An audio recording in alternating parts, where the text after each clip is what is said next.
Hoje, no Bíblia Comentada, chegamos a Êxodo capítulo 27, onde Deus instrui sobre o altar de holocaustos, o pátio do tabernáculo e o azeite para as lâmpadas. Cada detalhe aponta para o sacrifício, a pureza e a luz que refletem a presença de Deus entre o povo. Vamos explorar juntos esses símbolos que revelam a glória do Senhor.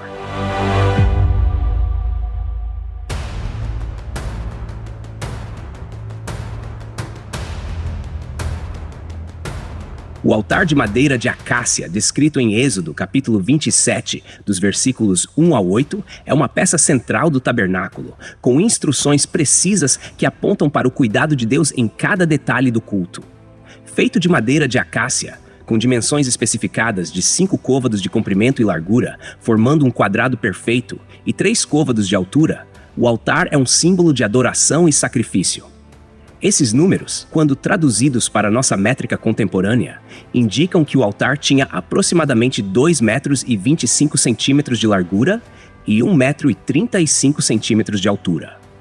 Essa madeira de acácia era conhecida por sua resistência e durabilidade, um elemento essencial para suportar as altas temperaturas e o desgaste causado pelos sacrifícios diários. O altar era revestido de bronze, um material resistente ao calor, usado tanto para proteção quanto para representar a purificação através do fogo. Em cada canto do altar havia chifres, também revestidos de bronze. Esses chifres, projetados como uma extensão da estrutura, não eram apenas decorativos. Na tradição hebraica, eles simbolizavam força, refúgio e redenção. Muitas vezes, em momentos de desespero, pessoas fugiam para o altar e seguravam os chifres em busca de misericórdia, como se lê em 1 Reis capítulo 2, versículo 28. Esses detalhes apontam para o caráter misericordioso de Deus, que se revela até mesmo no mobiliário do tabernáculo. A grelha de bronze mencionada, colocada no meio do altar, com uma borda em forma de rede, é um detalhe intrigante.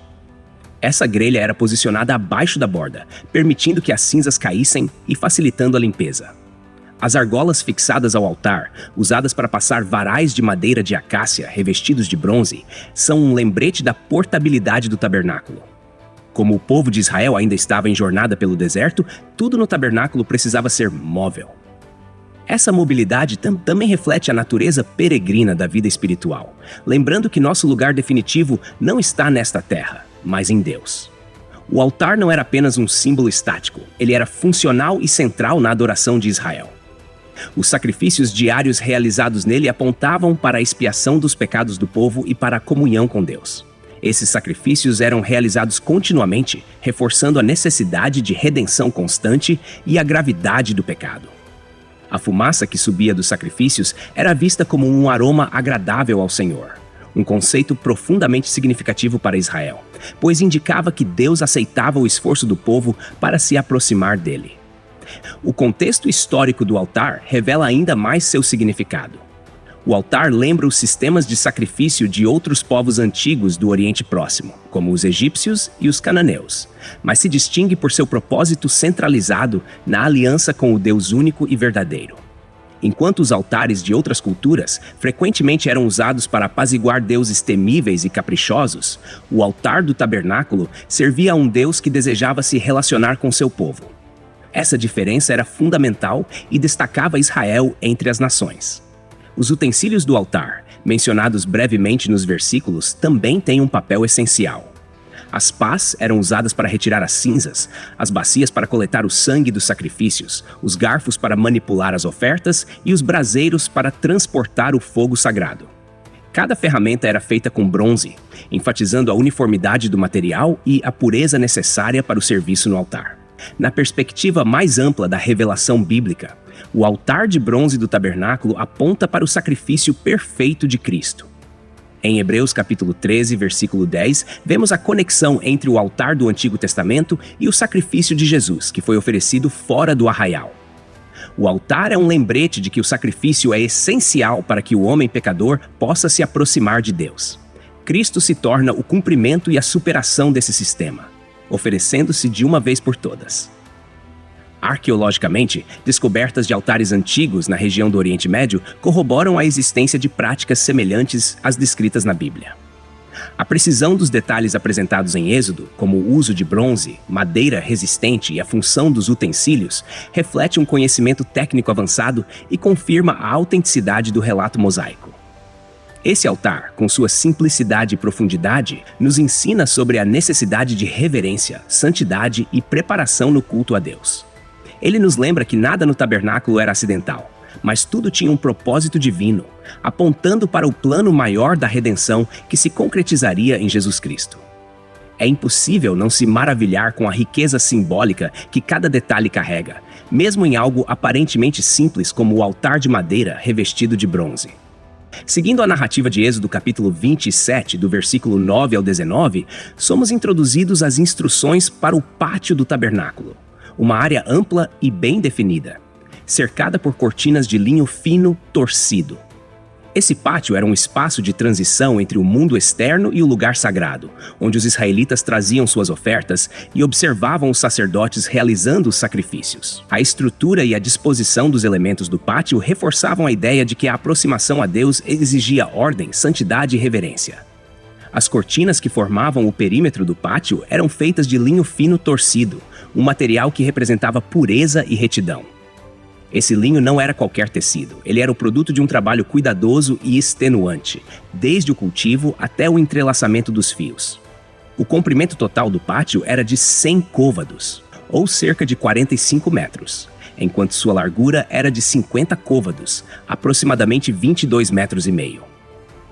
Essa área cercada oferecia espaço suficiente para acomodar o altar de bronze e a pia de bronze, além dos sacerdotes e das atividades que ali ocorriam diariamente.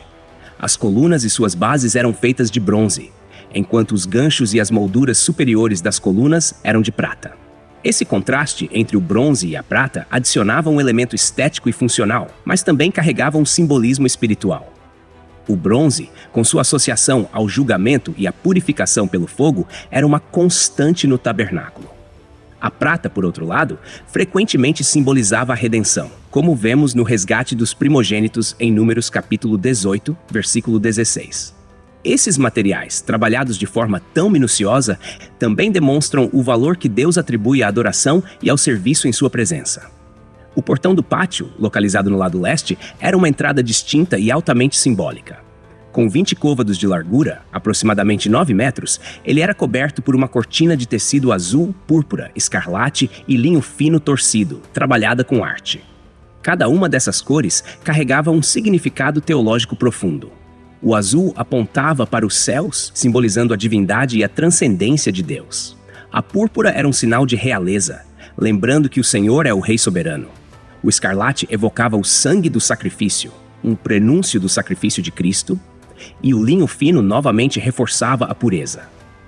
O acesso ao pátio era cuidadosamente delimitado, lembrando que a entrada na presença de Deus não era irrestrita, mas exigia preparação e obediência às suas leis. As instruções detalhadas para a montagem e o espaçamento das colunas e suas cortinas são um reflexo da ordem divina. Cada coluna era sustentada por uma base de bronze, com ganchos de prata que seguravam as cortinas no lugar. Os pinos e cordas, feitos de bronze, garantiam a estabilidade da estrutura, mesmo diante das condições climáticas adversas do deserto. Esses pinos, embora aparentemente insignificantes, desempenhavam um papel crucial, assim como cada detalhe na obra de Deus é essencial e tem um propósito. O pátio, com suas medidas e elementos específicos, não era apenas um espaço físico, mas uma mensagem visual para todo o povo de Israel. Ele comunicava que Deus é santo e que seu povo precisava se purificar antes de se aproximar dele. Os israelitas podiam entrar no pátio, mas o Santo dos Santos permanecia inacessível, reservado para o sumo sacerdote. Essa separação reforçava tanto a santidade de Deus quanto a necessidade de um mediador, algo que seria plenamente cumprido em Jesus Cristo, nosso sumo sacerdote, como é revelado em Hebreus capítulo 4, versículo 14. Historicamente, o design do pátio também tinha implicações práticas. No contexto do deserto, a cerca de cortinas criava um espaço definido e protegido, onde as atividades sagradas podiam ocorrer sem interferência externa. Arqueologicamente, embora o tabernáculo em si não tenha sido encontrado, os relatos bíblicos estão em conformidade com as práticas de construção e adoração do Oriente Próximo, onde espaços dedicados a rituais eram cercados por estruturas portáteis ou permanentes. O pátio, com suas proporções e cores, também apontava para a harmonia divina. Cada elemento trabalhava em conjunto para criar uma visão de beleza e santidade, refletindo a perfeição do Criador. As cortinas de linho fino, com suas cores e ornamentos, lembravam o povo da glória de Deus e de sua presença no meio deles, ao mesmo tempo em que impunham um limite que só poderia ser atravessado com reverência e arrependimento. Essa visão do pátio, com seu propósito funcional e simbólico, nos ensina sobre a importância de criar espaços e momentos dedicados exclusivamente à adoração de Deus. Ele nos lembra que, embora Deus esteja sempre presente, há uma necessidade de santidade e ordem em nosso relacionamento com Ele.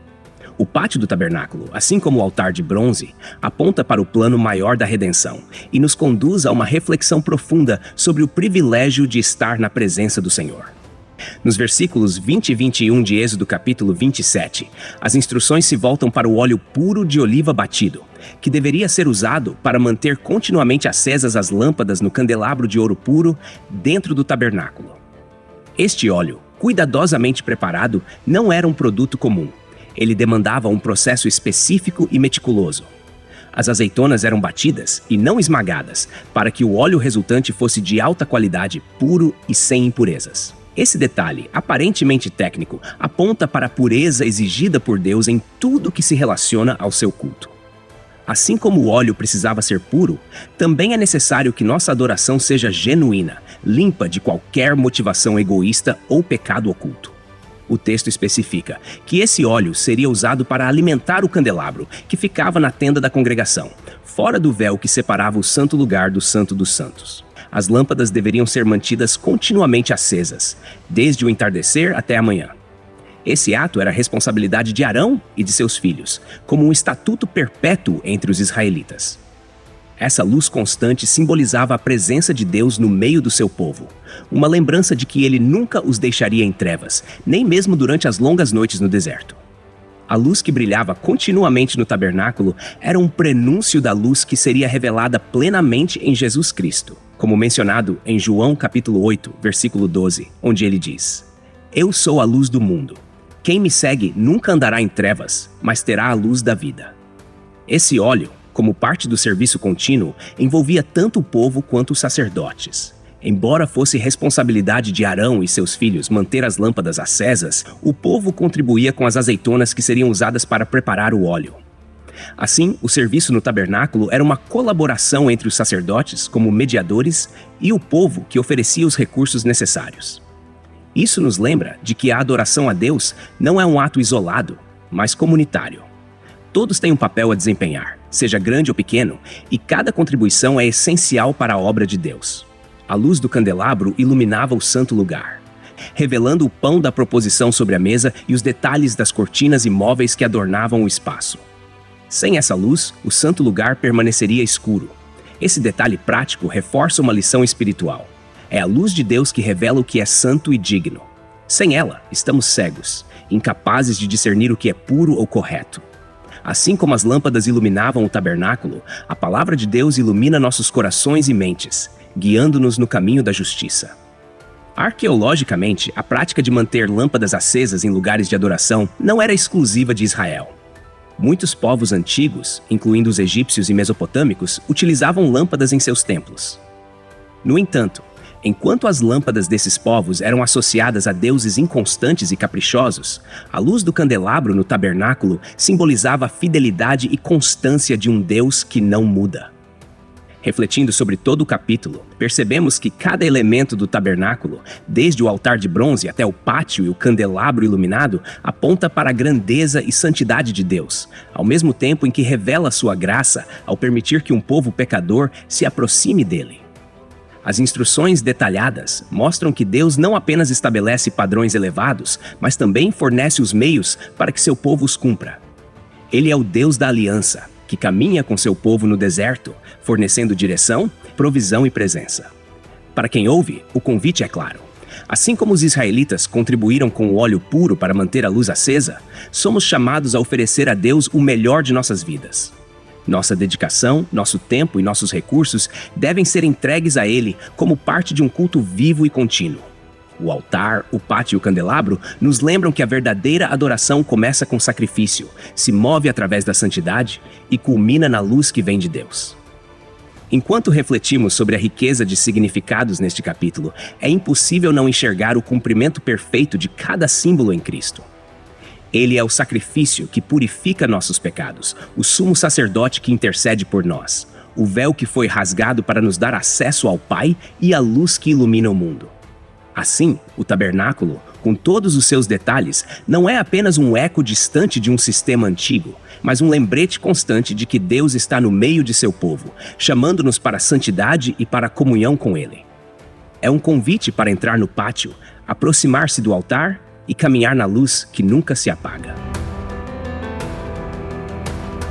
Texto e produção Douglas Vieira. Música por Pixabay. Faixa Battle of the Dragons. Voz por ChatGPT 4.0. Tipo Ember. Bibliografia. Comentários expositivos Hernandes Dias Lopes, editora Agnos. Comentário bíblico Matthew Henry, editora CPAD. Antigo e Novo Testamento interpretado versículo por versículo Russell Norman Champlin, editora Agnos. Charles Spurgeon, Os Tesouros de Davi, editora CPAD. Obrigado por ouvir o Bíblia Comentada. De segunda a sexta, capítulos da Santa Palavra, aos sábados, mensagens ao coração e aos domingos, a poesia dos Salmos. Porque não basta ouvir, é preciso entender. Inscreva-se em nosso perfil nas principais plataformas de streaming e permita que esta palavra edifique sua vida. Deus abençoe você. Até amanhã. Bíblia Comentada. Melhor que ouvir é entender.